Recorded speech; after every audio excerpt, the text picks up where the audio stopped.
Here's Patrick Johnston of the Province and Postmedia covering the Vancouver Canucks. He joins us on Thursdays. Nice shirt. I do my best, I'm trying to imagine you in a Prius, Matt. That would be tight. Comfortably. No, comfortably. Really? Yeah. Yes. All right. Because that's the first thing I do when I size up a vehicle is like, okay, how am I going to fit in this thing? How far back do I have to put my chair? Well, that was the thing. Blake drove. He was in the back seat. Blake drove. At one point, I was in the back seat. Yeah. But the passenger seat reclined so much, it was more than enough legroom. Like oodles. Boys, we've leased a new Corolla Cross. We're waiting for the call on when we're going to there you go. Okay. There are no positions left on the Vancouver Canucks. They're going to appeal to the NHL for a 30-man roster because everybody just deserves to play on this team. I like it. Parade will go down Robson and then take a right on Granville after an 8-1 preseason win. It's right through the art gallery. Yeah, it was fun. I mean, that's one way to make people stay through to the end of a preseason game. Oh man, I found myself thinking every preseason someone ends up with a game like this, and I was just like, man, those Calgary Flames fans, they've been through a lot lately. Do they really need this? Yeah. I didn't even know what to think. It just once the sort of ball got rolling and the Canucks just started scoring at will, and I'm like, I'm flipping back and forth just to be clear. And we thought it was going to be a score at will situation over at BC Place, right? Right. I'm flipping back and forth. It's just every time I change, there's another goal. Listen, it was good to see, Elias Pettersson started slow, but found his way, absolutely hammered that goal, which is good. I had a good chat with him last week. Talked about he's got a stiffer stick, guys. He's feeling, that's how strong he feels. So that's a good sign. Stiffer stick. Playing stiffer stick. Well, he went to a very whippy stick last year, but we talked about it, and turns out he really feels that he doesn't quite shoot like everyone else. He's a bit more of the old-fashioned sweep, because now they teach you to just you torque it at the front, as I demonstrate on video for everybody listening. He goes back and has a little more sweep to it. Anyway, He's got the John Daly swing as opposed to the John Rahm swing if you're a golfer. But yeah, beautiful. Yes, even I understand that. Beautiful. And, good to see Ratu get some results because certainly he's had a pretty poor preseason otherwise. But an 8-1 Why do you say that? So, well, what's been poor about? I just haven't seen anything. Like we were at the game on. Especially, the difference always is when you're in person, right? So there I am, up on Friday night, and the way we're covering games this year to deal with the disaster of Google AI and trying to get people just to come to our website is we're doing report cards, guys. Post-game report cards, assessing all the players, how everybody did. So, and I actually quite enjoyed every player for every game.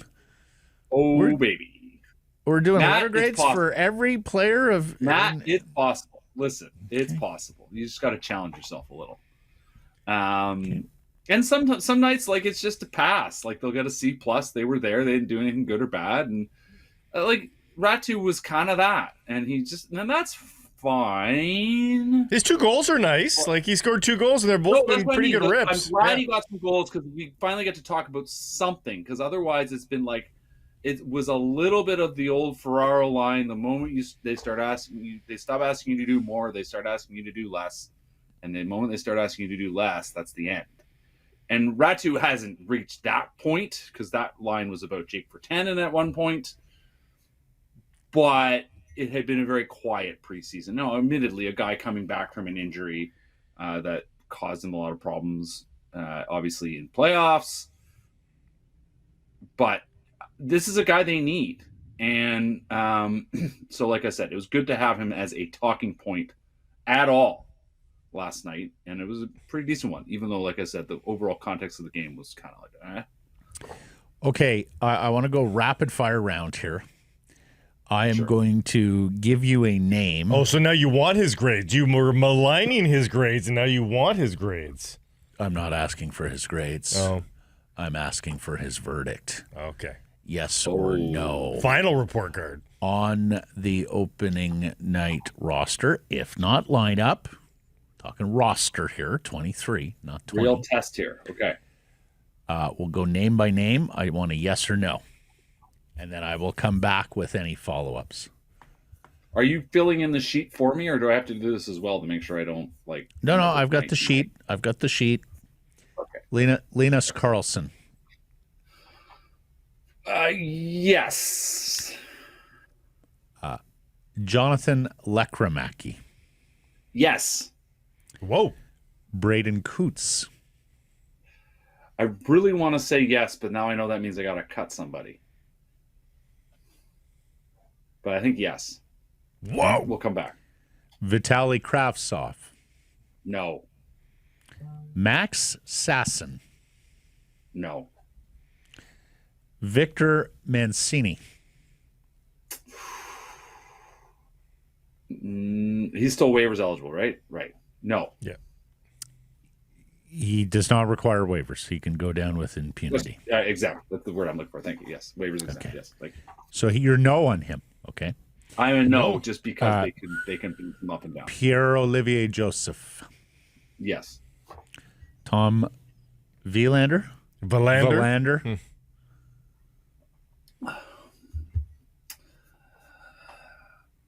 Yes. Whoa, but man, No, I'm saying no. I'm saying no. No. yes, thank you. That's the correct answer. No, I'm saying no. I'm saying no. Way I to was going to not say be, no. I really was like, Way to stick to 'cause your guns. I was going to say, is the I want it to be a yes, but it's not. thing you love about Patrick, he's just so resolute. Okay, so then you have them keeping just the 7 defensemen. Yes. As I can, yeah. So I heard Shorty say yesterday on the broadcast he thought they would keep the 8 for the early season roadie. It's possible. That they're on. That's the but here's the other thing: is like they do play those 2 home games prior to, right? They got Calgary here a week from Thursday, then they're just a simple fly away to Edmonton, and then back home for the Thanksgiving matinee against St. Louis. So you can do the 8 defensemen after you get through those 3 games.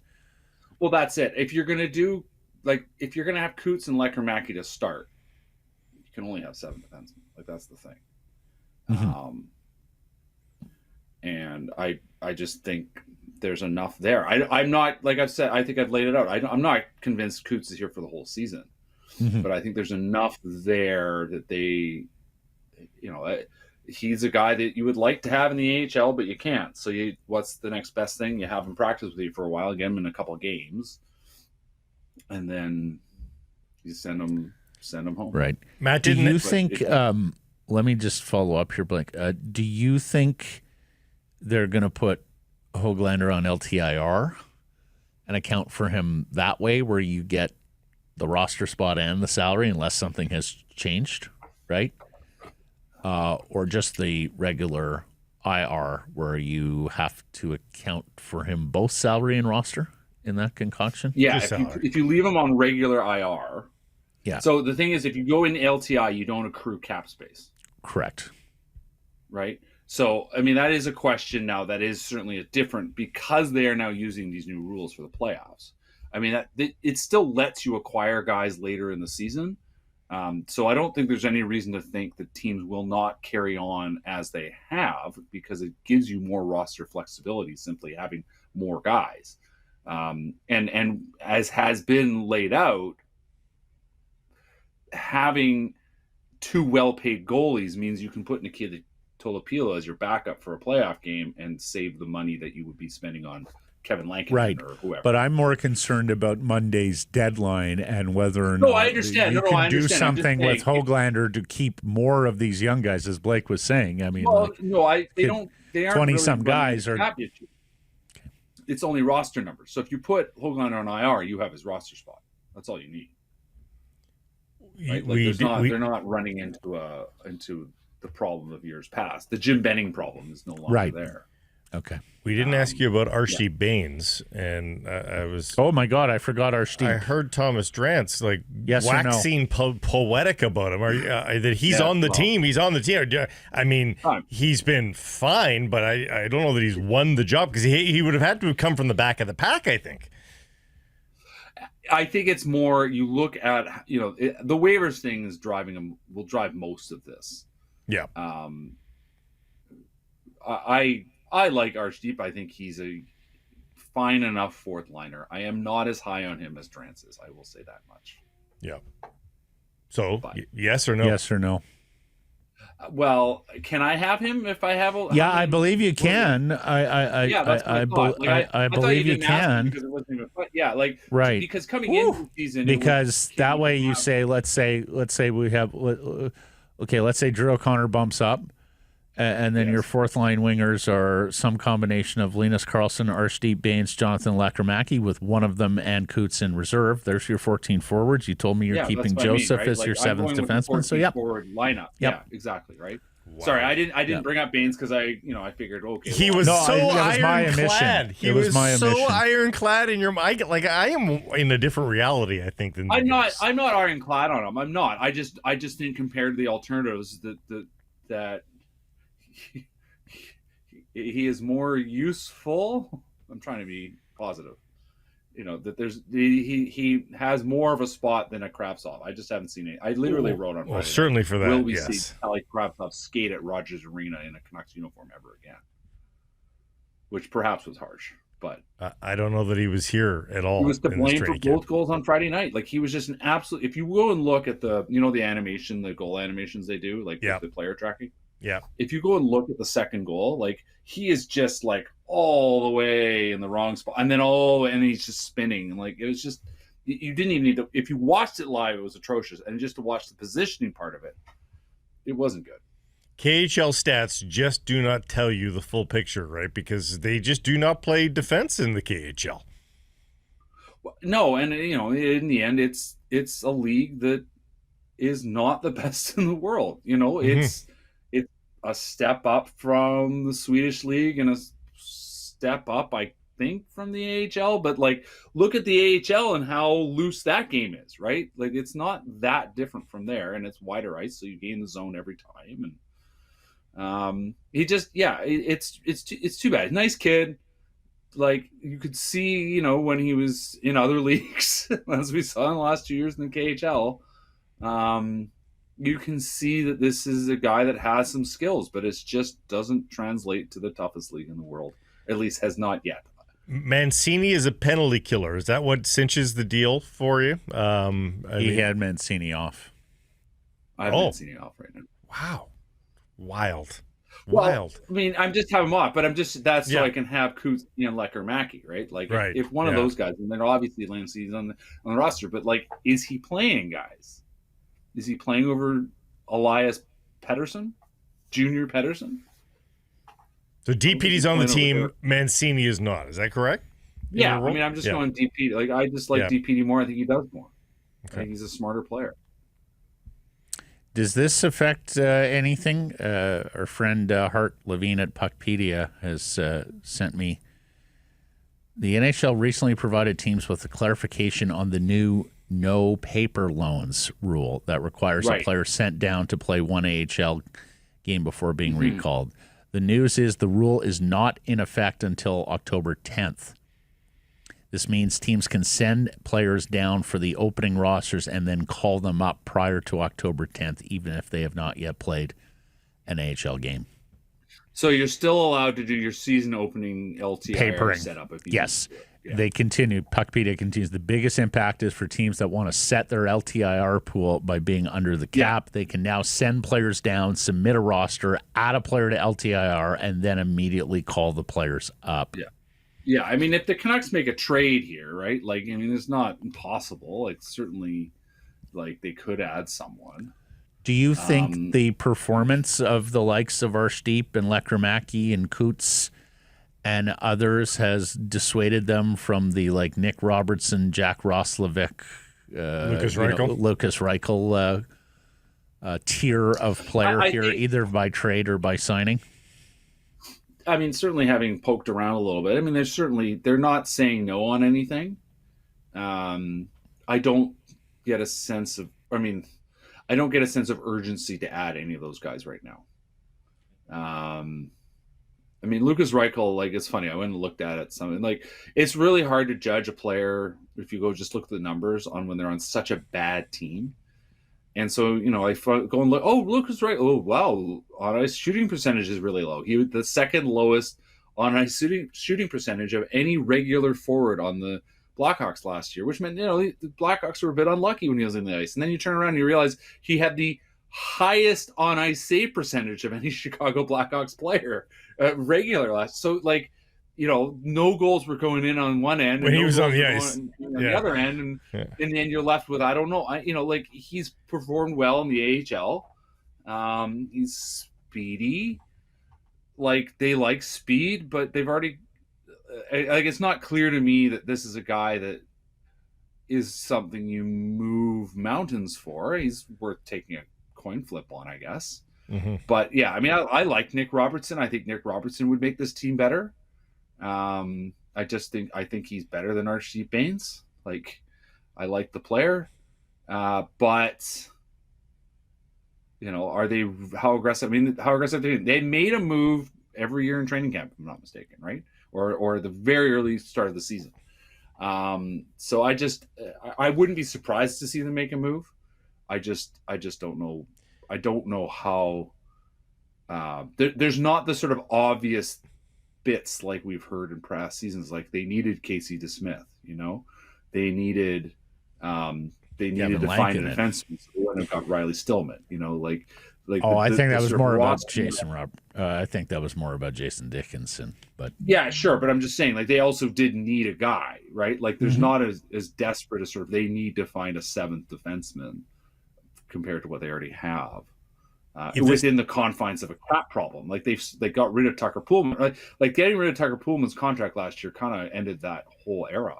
And now they're in an era right now. They're like $3 million in the cap, depending on how they juggle things around. They have room to add a guy. There's no doubt about it. But every team is looking to add guys that will make your team better, not just guys that will fill out your roster. Just keep accruing until you find the guy that you need, or don't spend money just because you have it. It would be my advice. One way for this team I mean, that's the one thing. Just on that point, Blake, that is the one thing. These rules are really going to mess with the trade market, right? Like, the way you have to think a lot more intensely about what your playoff roster is going to look like in terms of how the cap adds up does change how you look at this. And then the lack of second retention, right? Like, that makes it harder. Because if you are going to do that, you have to hold on to the guy for 90 days or what? I can't remember what it is. Like, you can't just turn around and flip the guy. So the trade market is going to be very different. And I don't know. Well, that said, if teams are going to operate like the Canucks and be smart about this and not spend to the cap and allow themselves some flexibility, which would be smart, but it's hard to believe will actually happen. That could change this dynamic. Well. Gosh, I sure hope that playoff cap and no secondary retention. Like, I hope that doesn't lock the trade market. I mean, when I first read about them, I was worried that it was going to lock the trade market. But when you sit back and you look and realize that most teams right now are actually sitting reasonably, right? Like, there are currently 3 teams over the cap. There's a couple, the Oilers are right up at the cap. The Blues and Islanders and Rangers are all less than a contract away from the cap. We talked about everybody was very modest during the summer, right? So I don't know that it's shaping up for that. Yeah. So right now, like I don't think it's going to lock this year, but it could lock in years to come as players chase raises, right? Like, which is their right. I mean, consistently it's been who has made up the gap. It's always been the players, because they've consistently put pressure on teams to sign them for more, which they should. But yeah, like, those 2 rules in the long run, I think do lock trades, or run the risk of locking trades. But if teams keep leaving themselves some wiggle room, then that won't necessarily be the case. For this team to overachieve, special teams could float their boat in a lot of ways. And it's set up nicely for them in that they've got goaltending, obviously, on the penalty kill side. The penalty killers that have left, well, there's been guys given auditions so far that have, in preseason action, which is all we've got to go on right now, looked okay, and last night they scoring power play goals too. What's your feeling on the special teams with one game left to practice? Well, I mean, you're absolutely right. Like elite special teams make a massive difference, right? You like being in the top 5 in power play and top 5 in penalty kill will take you a long way towards being not just in the playoffs, but a team that could do something. Mm-hmm. Even if your overall isn't that exciting. The Canucks are a fine-looking NHL team, but I don't think anybody says they're a contender. The PK question, like, yeah, I'm never as worried about it. I mean, look at the guys who JT Miller was a terrible penalty killer, right? Like, he was good on faceoffs, but couldn't do the rest. Bo Horvat was the same story, right? Like, the penalty killers in the end are guys you should throw it constantly throwing darts at everybody, because you don't always know. I commend Adam Foote for having talked about Brock Besser. Like, I've been talking about Brock Besser having potential as a penalty killer. I'm going to say it for years. I may not have yelled it loudly enough, but I've long believed that there was a player there that could figure this out. And he played him a fair bit on the PK last night, and Connor Garland as well, which was a thing we started to see late last season and carried over. I'm 100% with you. We're going to hold you to Baines, Lekkerimäki, Cootes, Carlson, and Joseph for Monday. Let's go. Look forward to next week already, partner. I can't wait.